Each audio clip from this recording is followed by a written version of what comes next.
அதிகமான பிளாஸ்டிக் பயன்பாடு நமக்கு ஏற்படுத்துவதோ பெரும் கேடு. பிளாஸ்டிக்கை ஒழித்து துணிப்பைகளை பயன்படுத்துவோம்.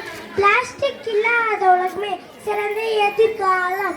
புத்தனை போல் வாழ்ந்தாலும் புற்றுநோய் முற்றிவிடும். எனவே பிளாஸ்டிக்கை பயன்படுத்தாதே. மஞ்சப்பை கேவலமாகிவிட்டது, பிளாஸ்டிக்கை பிரபலமாகிவிட்டது. மஞ்சப்பை மண்ணுக்கு ஏற்பட்டாது பாதிப்பு. பிளாஸ்டிக் பையால் மஞ்சப்பை பயன்படுத்துவீர்.